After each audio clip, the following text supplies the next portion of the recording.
होय यार ख़बर नाहे त मोर लाइ कहिड़ी हालतुनि में हूंदो।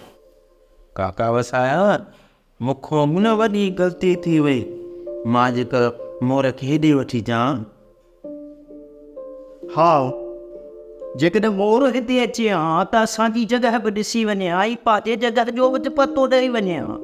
पर भला लॻे वई लिको उटण मां फ़ाइदो कोन्हे। मामा वसाए वरी था ॿोलियूं हे बि पर की ग़लती पंहिंजी मञे ई कोन थो साड़े छॾी।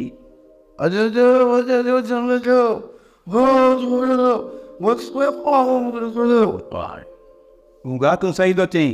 शहर तमामु वॾो आहे ऐं हुन में माण्हू नंढड़ा था लॻनि बाबा। मोर खे उते था ॻोल्हियूं जे रस्ते सां रोज़ सामान वठंदो आहे। हा सलाह हिन जी सुठी आहे। हिकिड़ो कमु था कयूं त सुभाणे हिकु हिकु थी मोर खे ॻोल्हियूं। अलाह कंदो मोर मिली वई। वञी करे मुंहिंजे लाइ चांहि करे आ। जी मैडम। मोर तूं हिन घर जो नौकर न पर हिन घर जो भाती आहीं। अॼु चए खादिम खणी ईंदो। जी मैडम।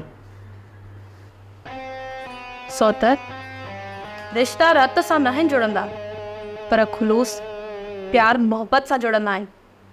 हिन तोखे इज़त बख़्शी ऐं इन जे बदिले तूं हिन खुलूस प्यार ऐं मोहब्बत खे ठेस पहुचाई।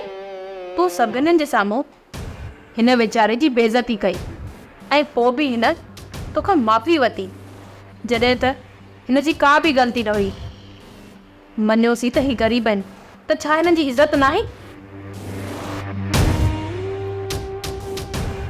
हिन खां माफ़ी घुर ऐं हिन घर मां निकिरण जी कर, छो जो हिन घर में तुंहिंजी का बि जॻहि नाहे।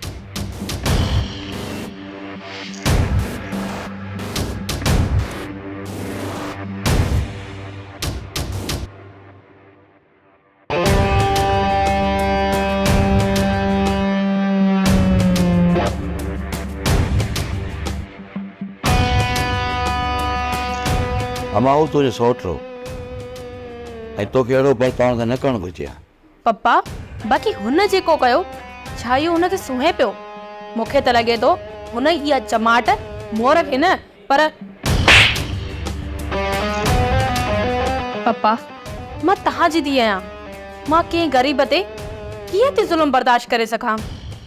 पप्पा हुन जी हिन घर में का बि जाइ नाहे जेको असांजे घर में रहंदड़ कंहिं बि फर्द जी इज़त न करे। सोप सीरियल मोहब्बतुनि जो माग तमाम एपिसोड्स ॾिसो हाणे HD क्वालिटीअ में। विज़िट करियो असांजो YouTube channel Sindh TV HD drama. Subscribe कयो असांजो official YouTube channel Sindh TV HD drama ऐं वधीक अपडेट लाइ बेल आइकन खे क्लिक करियो।